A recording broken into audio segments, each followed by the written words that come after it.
বর্তমান সামাজিক পারিবারিক একটা স্খলিত অবস্থা খুব নারকীয় পর্যায়ে পড়ে গেছে। আমি জানি না আগামী 20 বছর পরে কি হবে। সেটা হলো বর্তমান প্রতিটি প্রায় 60% 50% সংসারে একটা অভিশাপ ঢুকে গেছে, যাকে অগ্নি সাক্ষী করে বেদ মন্ত্রের দ্বারা দ্বিজ ব্রাহ্মণ সাক্ষী করে যে স্ত্রীকে ঘরে এনেছি, সেই স্ত্রীর বাইরেও দৃষ্টি আমাদের অন্য স্ত্রীর প্রতিও চলে গেছে। সংসার ভাঙার, পরিবারকে নষ্ট করার এই একটি প্রধান কারণ। রামচন্দ্র ভগবানের সমস্যার সমাধান ত্রেতা যুগে দিয়ে গেছিল।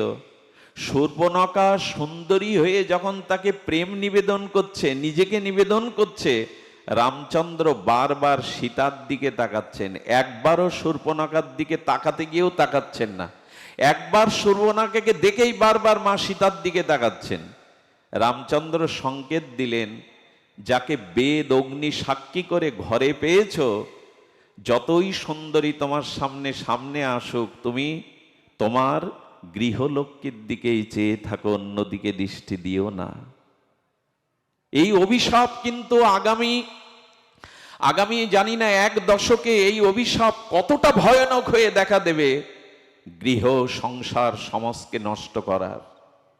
আমি আশ্চর্য হতে হয়, ভারতবর্ষের মতো জায়গাতে সুপ্রিম কোর্টে আইন করতে বলা হচ্ছে যেটা যেন স্বীকৃতি দেওয়া হয়। একসাথে থাকতে থাকতে যদি দুজনের বনিবনা না হয়, মেনে না নিতে পারে, এটাকে যেন আইনগত স্বীকৃতি। আমি জানি না জগৎ কোন দিকে যাচ্ছে, জগতের পরিণতি কোন দিকে যাচ্ছে। আমাদের রামায়ণ মহাভারত তা বলেনি। আপনাদের মনে আছে আমাদের উত্থানপাদের কথা? ভাগবত চরিত্রগুলো আমাদেরই চরিত্র, আমাদেরই শিক্ষার জন্য। উত্থানপাদ মানে কি? উত্থানপাদ আমরা প্রত্যেকেই, আমরা উত্থান চাই, আমাদের আত্মকল্যাণ চাই, আমরা নিজের উদ্ধার চাই, আমরা সকলেই তো চাই অত্যান্তিক মঙ্গল কল্যাণ। কিন্তু উত্থানপাদের জীবনে একটা ভুল হয়ে গেল। ভুল হলো কি জানেন? ওনার সন্তান ছিল না। ওনার স্ত্রীর নাম ছিল সুনীতি। কি নাম ছিল? সুনীতি। সুনীতি মানে সুন্দর নীতি বা আদর্শ। সুনীতি নিয়েই জীবনে থাকতে হয়। থাকতে থাকতে যখন সন্তান বা উত্তর পুরুষ এলো না, তখন সুনীতি বলল, আমি তোমাকে অনুরোধ করছি আরেকটি বিবাহ করে তুমি তোমার উত্তর পুরুষগণের জন্য আরেকটি স্ত্রী গ্রহণ করো, পানি গ্রহণ করো। সুনীতি তো তাই বলে। এই বংশের তো একজন রেখে, এই ভারতীয় নারীর আদর্শ দেখুন। সন্তানের জন্য সে স্বামীকে, আমি এখনো দেখেছি আমাদের সমাজে স্ত্রী নিজে হাতে স্বামীকে দ্বিতীয়বার বিবাহ দিয়েছেন। স্ত্রী নিজে হাতে, আমি অসুস্থ, আমি এ জগতে তোমার উত্তর বংশধর রেখে যেতে পারিনি, নিজে হাতে তাকে বিয়ে দিয়েছেন। এটা ভারতীয় নারীদের একমাত্র, আমাদের এই বঙ্গ জননীর কোলে আজও বাংলার মায়েদের যে ত্যাগ তিতিক্ষা আদর্শ আছে, সারা পৃথিবীতে এটা নাই। আশ্চর্য হতে হয়, যৌবনে বিধবা হলে সারাটি জীবন শাখা সিঁদুরবিহীন তার জীবনটা ওই ভিটেতে কাটিয়ে দেয়। এটা ভাবা যায় বর্তমান জগতে? এই জন্য ধন্য মা বাংলার রমণী, বাংলার সতীসাধ্যী মায়েরা। আজও সনাতন ধর্মের যেটুকু আদর্শ শাখা সিঁদুর, তারা মায়েরাই রক্ষা করে চলেছে। এই জন্য মায়েরা আমাদের ধর্মটাকে, আমাদের জাতিটাকে আজও অনেক অনেক উন্নত স্তরে রেখেছেন। সারা বিশ্বের মহিলারা আজকে এই আদর্শের কাছে মাথা নত করতে বাধ্য। তো সুনীতি বিবাহ দিলেন তার পতিদেবতাকে, উত্থানপাদকে। কিন্তু আমাদের জীবনে সমস্যা ওই সন্তান যাদের নাই, মেনে নাও না। সন্তান যাদের নাই, ওই শূন্য স্থানে গোপালকে বসাও না, ভগবানকে বসাও না। সন্তান নেই বলে আমরা আবার হাত বাড়াই, আবার ভোগের দিকে, আবার উৎপত্তির দিকে হাত বাড়াই।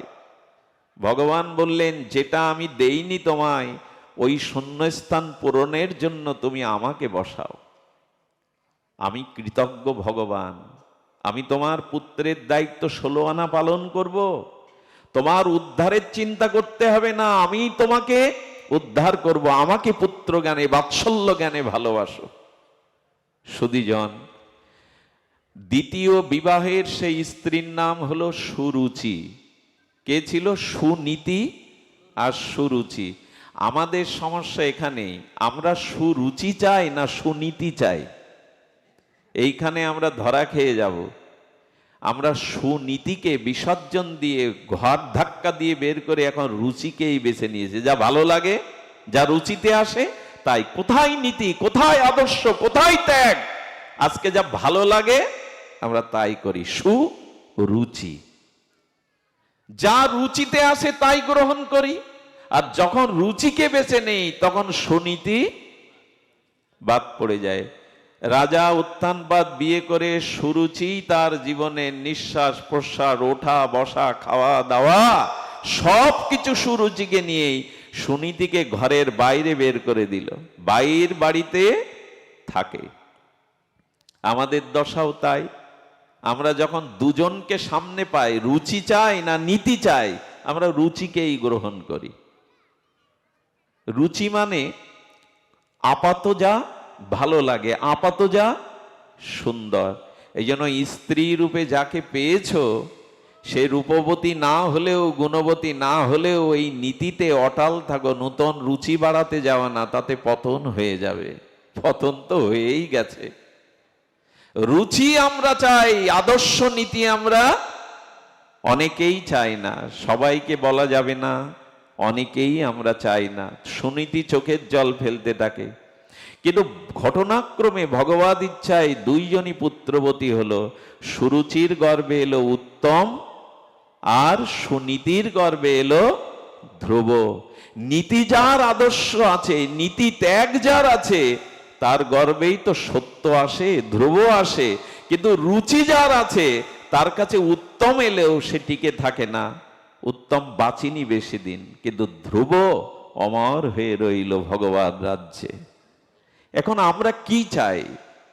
ভাগবত সাধারণ কোনো গ্রন্থ নয়। ভাগবত জানিয়ে দিচ্ছেন রুচি সামনে আসতে পারে, কিন্তু সুনীতিকেই আঁকড়ে ধরো, সেটাই জীবনের পরম মঙ্গল। এই সুনীতির জন্য, এই ধ্রুবের জন্যই উত্থানপাদ পেয়েছিলেন তার পরম শেষে কল্যাণ। আমরা যেন সুরুচির কাছে নিজেকে বিসর্জন না দেই। আমরা যেন নীতিটাকে, এই কথা কি শুধু বলবো, এই কথাই বারবার শুনবো, আলোচনা করব, জীবনে গ্রহণ করব না। এই জন্য আপাতত রুচি নয়, আপাতত যেন সুনীতিকেই আমরা আশ্রয় করি। আপাত উত্তম নয়, আমরা যেন ধ্রুবকে, সত্যকে জীবনে গ্রহণ করি। চিন্তা করতে পারেন ভাগবত কত আদর্শিক শাস্ত্র, কত জীবনমুখী শাস্ত্র। এই জন্য আমরা অনুরোধ করব, প্রহ্লাদ মহারাজ বললেন এটা অন্ধ গৃহ, অন্ধকূপং। এই গৃহটা অন্ধকূপ। সুধী মণ্ডলী, গৃহ বলছেন কেন জানেন? আচ্ছা লক্ষ্য করুন তো, যদি সমুদ্রে কেউ পড়ে যায়, নদীতে কেউ পড়ে যায়, বা বাইরের 10-এর কুয়োর মধ্যে, গ্রামের মধ্যে একটা দর্জন ব্যবহার করে, সেই কুয়োতে কেউ পড়ে গেলে তার বাঁচবার সম্ভাবনা থাকে। কারণ নদীতে পড়ে গেলে, সাগরে পড়ে গেলে অন্য ব্যক্তির দৃষ্টিগোচর হওয়ার সম্ভাবনা থাকে, থাকে না? গ্রামের মধ্যে 10-এর ব্যবহারকারী কুয়োর মধ্যে পড়ে গেলে কেউ না কেউ, কিন্তু গৃহের মধ্যে যদি কোনো কূপ বা কুয়ো থাকে, ওতে পড়ে গেলে কিন্তু সহসা কেউ দেখতে পায় না। এই জন্য শাস্ত্রে বলছেন গৃহের প্রতি আসক্তি, গৃহের প্রতি অতিরিক্ত ভোগ বাসনা, এখানে পড়ে গেলে কিন্তু আর বাইরের কেউ তোমার উদ্ধার করতে আসবে না। সুধী মণ্ডলী, এই জন্য প্রহ্লাদ মহারাজ বলছেন যে না, গৃহে যে ব্যক্তি সুখ প্রদান করে তার সাথেই আমরা সম্বন্ধ রাখি।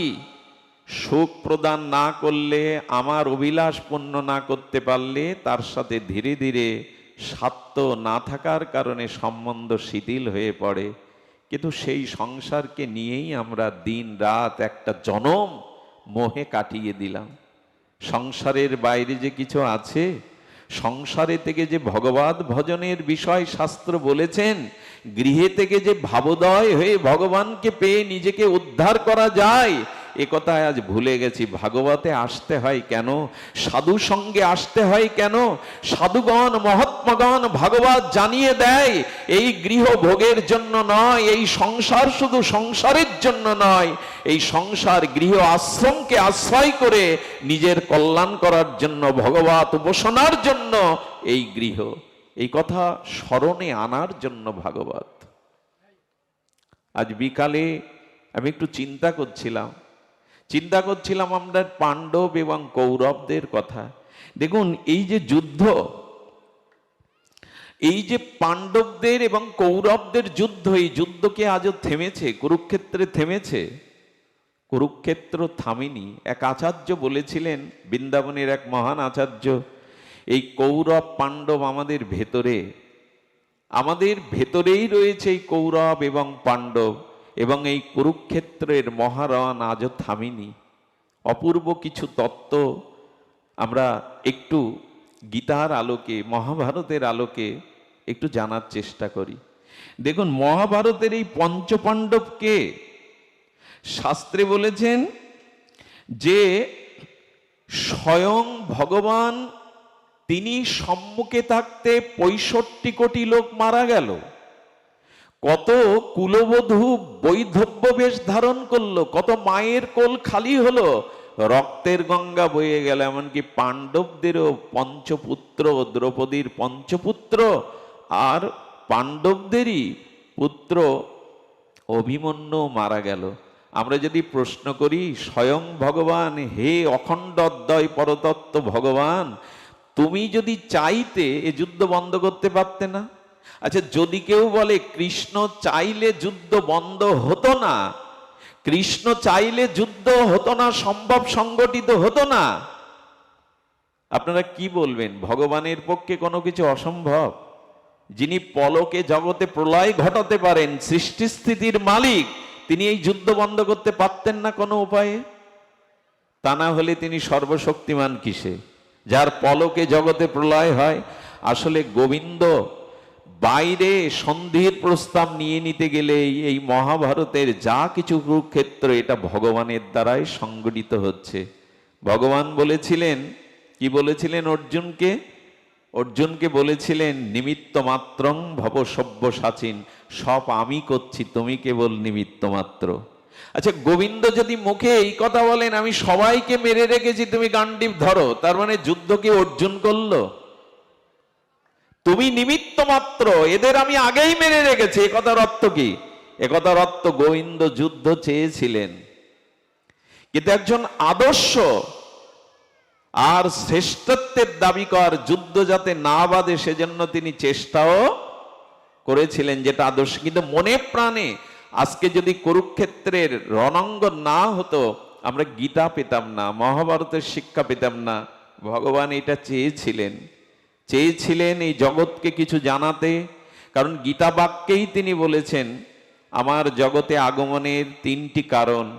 সেটি হলো ধর্ম সংস্থাপন করতে গেলে আগে বিনাশায়চ দুষ্কৃতম, দুষ্কৃতকারীকে বিনাশ করতে হবে, পরিত্রাণায়ং সাধুনাম, সাধু ভক্তগণকে পরিত্রাণ করতে হবে, তবেই তো ধর্ম রাজ্য সংস্থাপন হবে। ভগবান এই কথা বলেছিলেন, এই জন্য কুরুক্ষেত্রের যুদ্ধ তার জানা। এগুলি তিনি কেন করলেন আমাদের জানাচ্ছেন। এই যুদ্ধ থামিনি, এই দুটো পক্ষ তোমার মধ্যেই আছে। যদিও তত্ত্ব কথা মানুষ শুনতে চায় না, আপনারা একটু মন দিয়ে শুনুন, তাহলে জীবনের নূতন কোনো আলোক রোশনা আপনার হৃদয়কে আলোকিত করবে। এই পঞ্চপাণ্ডব আসলে কারা? আমার দেহের মধ্যেই এরা আছে, একটু মিলিয়ে নিন। ধর্মরাজ যুধিষ্ঠির হলো ধর্ম। কারা জয়ী হয়, কারা এ জগতে বিজয় লাভ করতে পারে, কারা ভগবানকে পায়, কারা এই জগতে বিজয় লাভ করতে পারে? প্রথমেই লক্ষণে বলছেন জ্যেষ্ঠ শ্রেষ্ঠ যুধিষ্ঠিরের কথা। যুধিষ্ঠির মানে ধর্মরাজ, যার মধ্যে ধর্ম আছে। আর যুধিষ্ঠিরকে যুদ্ধে যিনি স্থির, এই সংসারময় যুদ্ধে যিনি বিপদে আপদে হাসি কান্নায় শীত গ্রীষ্মে যিনি স্থির, সেই যুধিষ্ঠিরই হলো ধর্মের প্রতীক। পঞ্চপাণ্ডবের একটি হলো ধর্ম, দ্বিতীয়ত ভীম হলো সংকল্পের প্রতীক।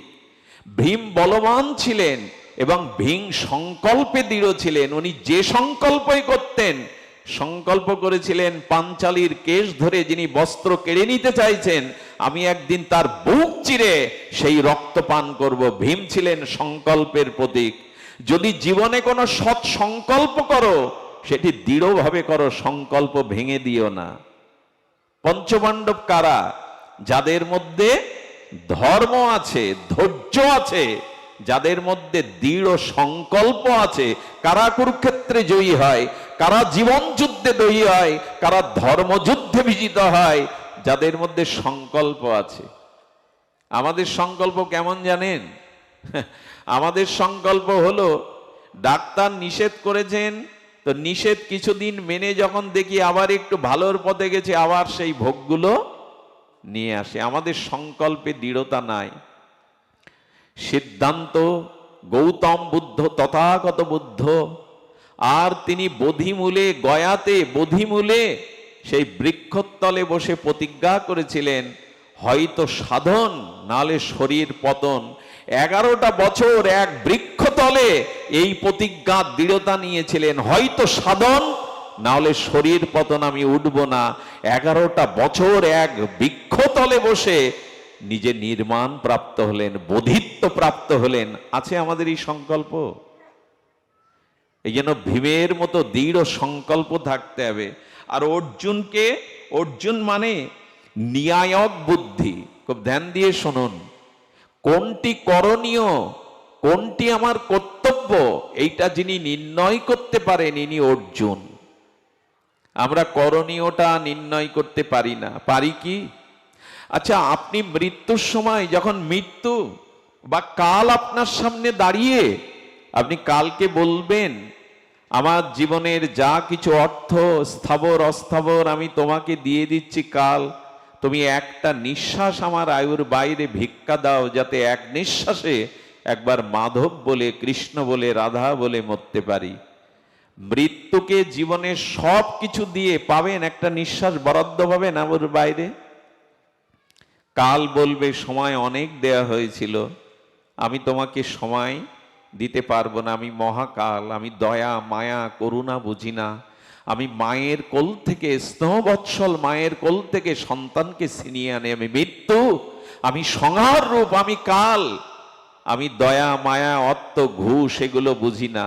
আচ্ছা চিন্তা করুন তো, সমস্ত জীবনের অর্জন দিয়ে একটি নিঃশ্বাস আপনি ভগবানের নামের জন্য, রাধা বলার জন্য, কৃষ্ণ বলার জন্য, গৌর বলার জন্য পাবেন না। আর সেই মানুষ আমরা এখন সুস্থ শরীরে 21,600 বার নিঃশ্বাস প্রশ্বাস ক্রিয়া আমাদের মধ্যে প্রত্যাহার গ্রহণ হচ্ছে, কিন্তু 21,600 বারের মধ্যে আমরা কবার নিঃশ্বাসে গোবিন্দকে ডেকেছি, ভগবানকে ডেকেছি? 21,600 বার নিঃশ্বাস নষ্ট হচ্ছে দিন রাতে, অথচ শেষের দিনে একটা নিঃশ্বাস আমি অর্থ দিয়েও সব দিয়েও পাবো না। আমরা কি ন্যায়ক বুদ্ধি আছে আমাদের, কোনটা গ্রহণ করতে হবে? এই জন্য যত দ্রুত পারা যায় নিজের উদ্ধারের চেষ্টা করুন। সংসারে কোনটা কর্তব্য এটা নির্ণয় করতে যিনি সমর্থ, তিনি হলেন অর্জুন। অর্জুন নিয়ামক বুদ্ধি, যিনি কর্তব্য কর্মকে জীবনে বেছে নিয়েছিলেন। এ প্রসঙ্গে একটা কথা বলা যায়, আপনার বহুবার চর্চিত হয়েছে প্রসঙ্গ, তবু শুনুন। কৃষ্ণ কপাট ঘুমে ঘুমিয়ে পড়েছেন। কি ঘুমে? কপাট ঘুমে মানে ঘুমের ছল করে, ভান করে ঘুমিয়েছেন। কেন জানেন? অর্জুন আসছে আর দুর্যোধন আসছে। দুর্যোধন এবং অর্জুনের আসার কারণ, কুরুক্ষেত্রের যুদ্ধে কৃষ্ণ কার ভূমিকায় দাঁড়াবে, কোন পক্ষে দাঁড়াবে? দুর্যোধন এসে বসলেন সামনে, গোবিন্দও চতুর, সামনে একটা চেয়ার সিংহাসন রেখেছেন, আর নিজের চরণের কাছে একটা আসন পেতে রেখেছেন। অর্জুন কিন্তু গোবিন্দের চরণের কাছে আসনে বসলেন। দুর্যোধন বললেন, যাদব কৃষ্ণ বড় বুদ্ধিমান, আমার মতো মহামানী দুর্যোধন আসবে বলে মাতার কাছে একটা সিংহাসন দিয়ে রেখেছে। চেয়ারে বসাটা দোষের না, কিন্তু আমরা মাঝে মাঝে চেয়ারে পা তুলে বসে পা নাচাই, এটা দোষের। দুর্যোধন যখন পা তুলে স্বভাববশত পা নাচাচ্ছে, দুর্যোধনের পায়ের ধুলোগুলো বাতাসে উড়ে গোবিন্দের গায়ে মাথায় এসে পড়ছে। দেবতারা ওই দিন অভিশাপ দিয়েছিল, দুর্যোধন, যার চরণ ধুলি প্রার্থনা ব্রহ্মাজিও করে, তার অঙ্গে তোমার অভিমানের পায়ের ধুলো গিয়ে মিশছে, পতন তো তোমারই হবে। অর্জুন নির্ণায়ক বুদ্ধি কেমন দেখুন, ঘুম পায়ের কাছে বসলেন কেন? কারণ ঘুমন্ত মানুষ ঘুম থেকে জেগে উঠলে কার দিকে দৃষ্টি যাবে, মাথার কাছে যে আছে না পায়ের কাছে?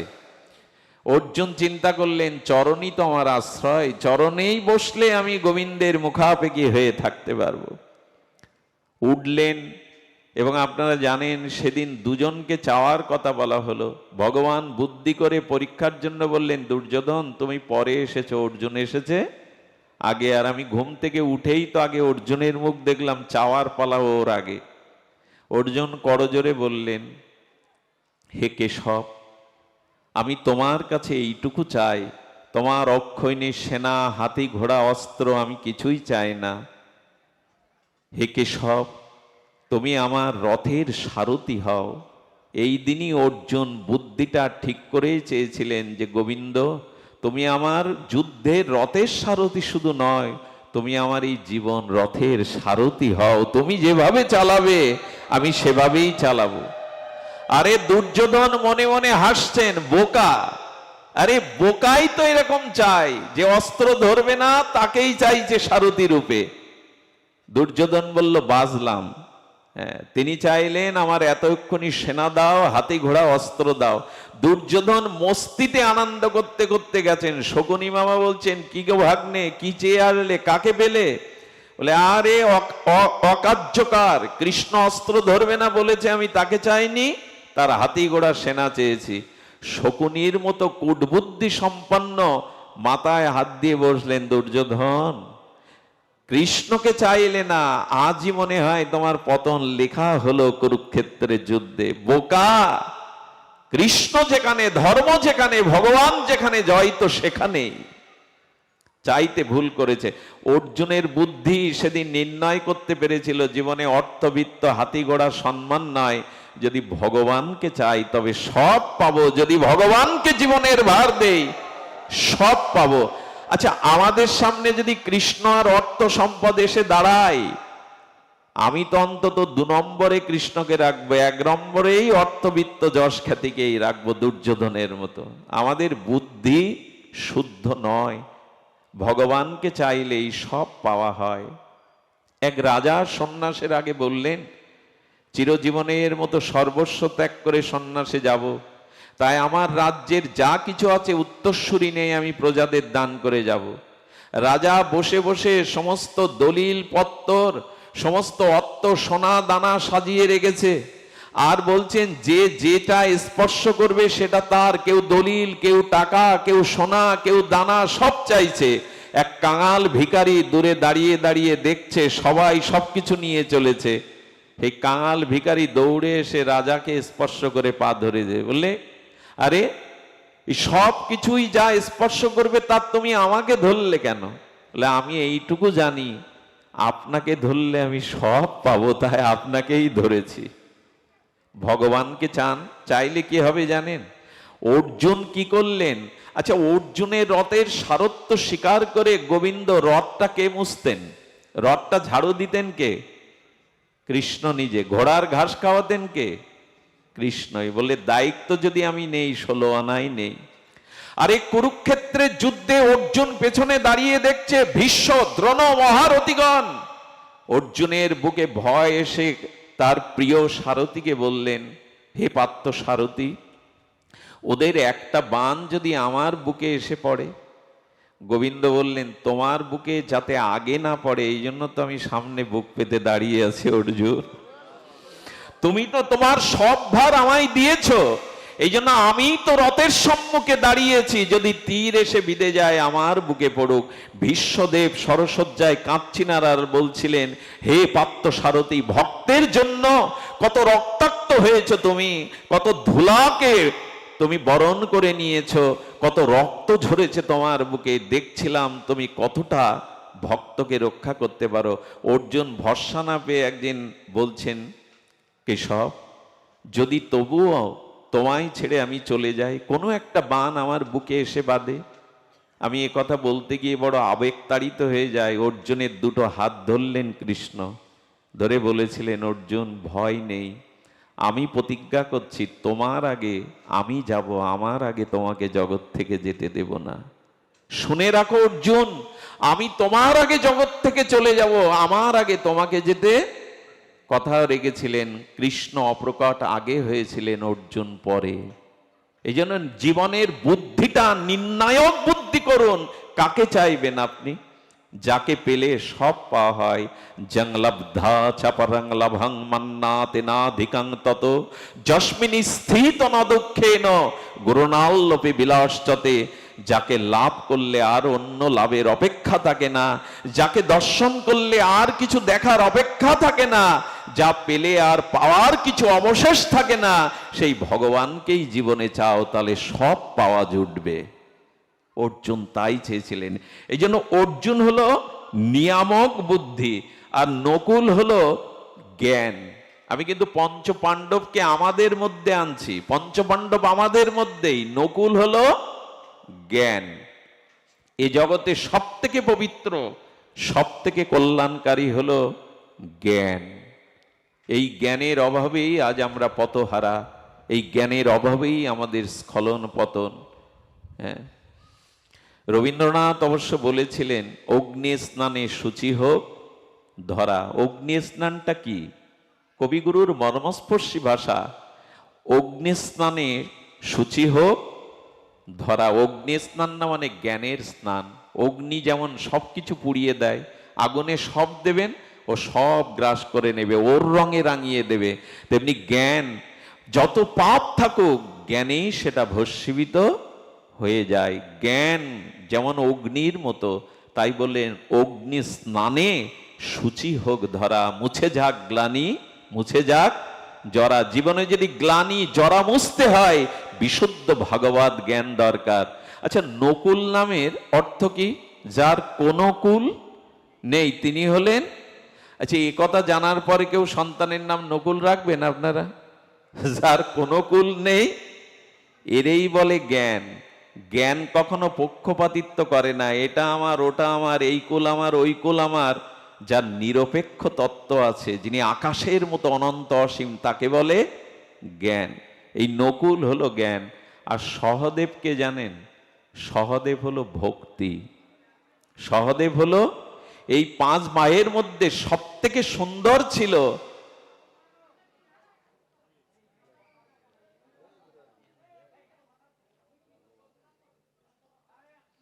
ও কুরুক্ষেত্রের কথা বলতে বলতে শুরু হয়ে গেছে, এপাশে পাণ্ডব ওপাশে কৌরব, এর মধ্যেও ঝগড়া। বাহ, লীলা নেমে এসছে এখানে। আমার কি ভাগ্য, শাস্ত্রের কথা বলতে বলতে সাক্ষাৎ লীলা নেমে এসছে। কুরুক্ষেত্র সবখানে এটা আছে। জয় রাধে। সাধনে যা ভাবা হয় তাই এসে দেখা দেয়, তাই হলো। একবার হরি বলতেন না, অলসতা চলে আসছে। জয় শ্রী রাধে। হরিবল আমি দিতে বলি না, কিন্তু এই রেশটা কেটে যাক। হরিবল দিলে মাঝে মাঝে অলসতা কাটে, দিব্য ধ্বনিতে ভয় দূর হয়, অমঙ্গল দূর হয়, আজও হয় এটা। তো সহদেব মানে সহ মানে সাধন, আর দেব মানে অমৃত। যিনি অমৃত পান করেন তাকেই বলে ভক্তি। তাহলে পঞ্চপাণ্ডব কারা? একবার মিলিয়ে নিন আঙুল গুনে। ধর্ম আর ধর্ম আর কি বলা হলো? দ্বিতীয় সংকল্প। ধর্ম, সংকল্প, ন্যায়ক জ্ঞান, ন্যায়ক বুদ্ধি, আর নকুল হলো জ্ঞান, সহদেব হলো ভক্তি। এই 5টি যার মধ্যে আছে তারাই তো পাণ্ডব, তারাই তো ধার্মিক, তারাই তো ভক্ত, তারাই তো জগতে বিজয় লাভ করে। একবার ভেবে দেখুন তো, আমাদের মধ্যে ছিটে ফোঁটা আমরা ধারণ করতে পেরেছি কিনা? যদি পারেন তবেই আপনি পাণ্ডবদের অর্থাৎ ভগবত আশ্রিত হয়ে জীবন যুদ্ধে জয়ী হতে পারবেন। এই ভবময় যুদ্ধে, সংসার যুদ্ধে জয়ী হতে পারবেন। আর আমাদের সামনে মায়াময় এই যে ভোগ, অহংকার, প্রবৃত্তি, দাম্ভিকতা, পর স্ত্রীকে সম্মান না দেওয়া, লোভ, হিংসা, এইগুলি হলো কৌরবদের ভূমিকা। এখন আমরা কোন পক্ষেই দাঁড়াবো? আমাদের মাঝখানে এই সেটি তিনি জানিয়েছেন। যে লীলাটি আমি অভূতপূর্বভাবে আপনাদের একটু জানাতে চেষ্টা করছি, সেটি হলো ভগবান এই যুদ্ধ সমাপ্ত করে পাণ্ডবদের রাজ সিংহাসনে যুধিষ্ঠির মহারাজকে আসীন করে তিনি যাচ্ছিলেন। আর এই যেতে যেতে তিনি উতগ্র বলে একজন মুনির, এই নামটা আমি নতুন শুনলাম, এটা মহাভারতের টিকাতে এসেছে, উতগ্র। ইনি ভগবান শ্রীকৃষ্ণের বাল্য বয়সে সন্দীপনী মনির আশ্রমে বিদ্যা শিক্ষা করতে গিয়েছিলেন, কিন্তু ইনার ব্রেন বিদ্যাশক্তি খুব গভীর ছিল না, পড়া মুখস্থ করতে পারতেন না, কোনো কিছু মনে রাখতে পারতেন না, আত্মভোলা। আর সেখানেই পরিচয় হয় এই ভগবানের সাথে, শ্রীকৃষ্ণের সাথে উতগ্র। উতগ্র ঋষি বনের মধ্যে বসে যেন বনকে আলো করে প্রফুল্ল বদনে ওখানে হাসছেন, ধ্যানেও মগ্ন। ভগবান ওই পথ দিয়ে যেতে যেতে রাবলেন, লেবে উতগ্রের কাছে এসে প্রশ্ন করছেন, কেমন আছো তুমি? আমাকে চিনতে পারছো? অনেকক্ষণ চেষ্টার পরে যখন উতগ্র চিনতে পাচ্ছেন না, তখন বললেন, আমি সেই কানাই, আমরা গুরুকুলেই একসাথে পাঠ করেছিলাম, তোমার স্মরণে নেই? বললো, কানাই তুমি? আমার মনে পড়েছে, আমি তো আত্মভোলা, চিরদিন কিছু মনে রাখতে পারি না। এরকম কিছু কিছু ভক্ত আছে, ঋষিমুনি আছে, যারা এরকম সরল হয়। আর শ্রীকৃষ্ণ লাভ নেন এই কারণে, সরলকে, সহজকে ভগবান ভোলেন না। মনের ভিতরে কোনো জাল, কোনো কপটতা নেই। বলেন, কোথা থেকে আসছো তুমি কানাই? বলেন, তুমি শোনোনি এত বড় যুদ্ধ হয়ে গেল, এত বড় সংহার হয়ে গেল? আচ্ছা, ধৃতরাষ্ট্র বেঁচে আছে? বলেন না, তিনি গান্ধারীর সাথে, বিদুরের সাথে চলে গেছেন নৈমিষারণ্যে, আত্মাহুতি দিয়েছেন, তার শতপুত্র মারা গেছে, পাণ্ডবরা রাজা হয়েছে। যেই শুনেছেন ওনার হাতে কুমণ্ডল ছিল, সেই কুমণ্ডল তুলেছেন কৃষ্ণ। আরে এই যুদ্ধ তাহলে তুমিই বা দিয়েছ, তুমি থাকতে কেন এই লোকক্ষায় যুদ্ধ হলো বলো? যখন কুমণ্ডল তুলেছেন, ভগবান তখন চতুর্ভুজ নারায়ণ রূপ দর্শন দিলেন। তখনই কুণ্ডল পড়ে গিয়ে উনি চরণে পড়লেন, ও তবে তুমি শুধু কানাও নও, তুমি স্বয়ং ভগবান, তুমি স্বয়ং ভগবান। আমি বুঝতে পারিনি এ তোমার লীলা, এ জগৎ শিক্ষার লীলা, তোমার ক্ষমা করে দাও। আচ্ছা, তোমাকে আমি নারায়ণ রূপ দেখালাম, ভগবত স্বরূপ দেখালাম, তুমি একটা বর নাও। উতগ্র তো আত্মভোলা। আচ্ছা, এই পরিস্থিতি যদি আপনি আমি পড়তাম, কি চাইতাম? যা চাইতাম তো আমরা মনে মনেই জানি, বলে লাভ নেই। উতগ্র বলছে, দেখো আমি জঙ্গলে পড়ে আছি, আত্মচিন্তা নিয়ে পড়ে আছি, আমার তো কোনো অভাব নেই। দেখো সিন্ধুর জল আছে, ঝর্ণার শীতল জল আছে, বৃক্ষে ফল আছে, এই পিপল বৃক্ষের ছায়া আছে, পাখিদের কলকাকলি আছে, কোনো অভাব নেই। মাটির শয্যা আছে, আকাশের সামিয়ানা আছে, চন্দ্র সূর্যের প্রদীপ আছে, আমার কিছু চাই না। এই দেখুন ভক্তের কথা দেখুন, মহাতের কথা দেখুন। গোবিন্দ চাইছেন দিতে, বললেন আর কি চাই, সবই তো পেয়েছি। আমার দর্শন সৌভাগ্য ছাড়া হয় না, কিছু চাও। বারবার যখন গোবিন্দ বলছেন, সরলকেই তো দিতে চান ভগবান, তখনই সরল প্রাণে উতগ্র বলছেন, যদি দিতে চাও তাহলে এই দাও, যদি কখনো জলের কষ্ট হয় তুমি কাউকে দিয়ে একটু পিপাসার জলের ব্যবস্থা করো। যে খুব বোকা না উতগ্র? গোবিন্দের কাছে চাইছে কি, যখন জল পিপাসা লাগবে, জল চারিদিকে থাকবে না, সেই পিপাসার দিনে একটু জল দিও। কৃষ্ণ মনে মনে হেসে বললেন, জগৎ দেখে নাও, সরল ভক্তের হৃদয়, নিষ্কপট ভক্তের হৃদয়ের বাসনা দেখে নাও। গোবিন্দ তথাস্থ বলে চলে গেলেন। এর কয়েক বছর পরে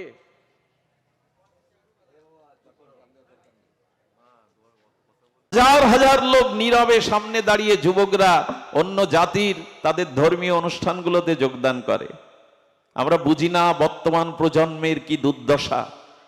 এইটুকু অনুভূতি তো থাকতে হবে, আমি একটা আসরে এসেছি, অনুষ্ঠানে এসেছি, এখানে শত শত মানুষ আলোচনা চলছে, আমি কথা বলছি।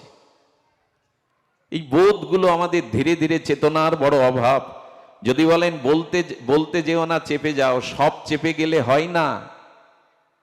আমাদের জানাতে হবে, বলতে হবে। আমরা ছোটবেলা থেকে পরিবারে সন্তানদের এই আদর্শ শিক্ষাটুকু না দেওয়ায় আজ এই দুর্দশা। সামনে একজনও যুবক নেই, এখানে একজনও যুবতী বসে নেই, কে এই ধর্মের হাল ধরবে? যে জাতির যুব শক্তি, যুবতী শক্তি ধর্মমুখী নয়, সে জাতি মাথা উঁচু করে দাঁড়াতে পারবে না। আরে মেরুদণ্ড যার ভাঙা, সে আকাশের দিকে তাকাবে কি করে? এই জাতির আজ যুব শক্তি নাই। অন্যান্য জাতি, অন্যান্য ধর্মের সামনে দেখবেন যুবকরাই দাঁড়িয়ে, তারা প্রাণ দেওয়ার জন্য প্রস্তুত। শুধু আজ এখানে গানের কনসার্ট যদি হতো, এখানে কোনো ব্যান্ড সঙ্গীতের আয়োজন হতো, দেখতেন সামনে ওদের ঠেলায় আপনি পৌঁছাতে পারতেন না। এই জাতির আজ এই দুর্দশার দোষ ওদের না, দোষ আমাদের। ছোটবেলা থেকে ঠাকুর ঘরে তাকে নিয়ে যায়নি, ছোটবেলা থেকে আমাদের গৃহে গৃহে সমবেত প্রার্থনা হয় না, ভগবানের নাম সংকীর্তন হয় না, শিখবে কোথায় ওরা? আমরা শুধু বলেছি ওদের পড়তে পড়তে এমন পড়েছে যে এখন পড়েই যাচ্ছে, আদর্শকে ধরে রাখতে পারছে না। এ দোষ ওদের নয়, এ দোষ আমাদের। সুধীজন, এই জন্য নিবেদন করব, এই ভাঙা কুলে দাঁড়িয়েও বলবো, এই অন্ধকারের মধ্যে দাঁড়িয়ে আমি স্বপ্ন দেখি, যেদিন যুবকরা এই ধর্মের হাল ধরবে, সেদিন এই ধর্ম, এ জাতি আশার আলো দেখবে। সেটাই তৈরি করুন। ধীরে ধীরে ধীরে ধীরে এই যুব শক্তিকে অন্তত ধর্মমুখী করার চেষ্টা করুন। যুবক যুবতীরা, তারাই আগামী দিনের হাল ধরবে। বলতে বলতে এসেছিলাম, উতগ্র একদিন দেখলো খরা, 2-3 বছর খরায় যখন তার পিপাসা, ওষ্ঠাগত প্রাণ, তখন মনে পড়ল গোবিন্দ বলেছিল, বর দিয়েছিল, জল চাইলে যে কেউ তাকে জল দিয়ে যাবে। উনি জলের প্রার্থনা করলেন, সঙ্গে সঙ্গে দেখছেন চর্মকার, মানে যারা চর্মের কাজ করে, দাস, সেই চর্মকার চারিদিকে চামড়ার গন্ধ, চামড়ার একটা পাত্রে শীতল জল এনে সামনে উপস্থিত। আচ্ছা দেখুন, উতগ্রেরও ভেদ জ্ঞান এলো। ওই যে চামড়ার গন্ধ বেরোচ্ছে, চামড়ার পাত্রে আমি একজন ঋষি, এই জল পান করব? বলে মনে মনে বলছেন, মরে গেলেও এই জল আমি পান করব না, ফিরিয়ে নিয়ে যাও। আসলে কে জানেন, যখনই জল চেয়েছিলেন, গোবিন্দ দেবরাজ ইন্দ্রকে বলেছিলেন, ওই রূপে না গিয়ে অন্য কোনো রূপে আমার ভক্তকে জল দিয়ে এসো। দেবরাজ ইন্দ্র গিয়ে বলছেন, উনি আমার হাতে জল নিলেন না, উনি আমাকেও ভেদ করলেন। বলেন, ও বড় সরল, ও বড় সরল। গোবিন্দ নিজেই তখন জল পাত্র নিয়ে আর উতগ্রের কাছে এসেছিলেন। সেই জল সহ গোবিন্দের অমৃত কৃপাশিস পান করে চিরদিনের মতো উতগ্র গোবিন্দ চরণে বিশ্রাম নিয়েছিলেন। আর নয়, আমরাও যদি গোবিন্দের কাছে কিছু চাই, যেন এই চাই যে অন্তত শেষের দিনে তোমার নামামৃত, তোমার রূপ মাধুর্যামৃত, তোমার শরণামৃত, এটি পান করতে করতে আমিও চিরদিন তোমার চরণে স্থান পাই। যারা এই অনুষ্ঠানের আয়োজন করেছেন তারা ধন্য, আজকের এই অনুষ্ঠানে যারা যোগদান করেছেন তারা ধন্যাতি ধন্য।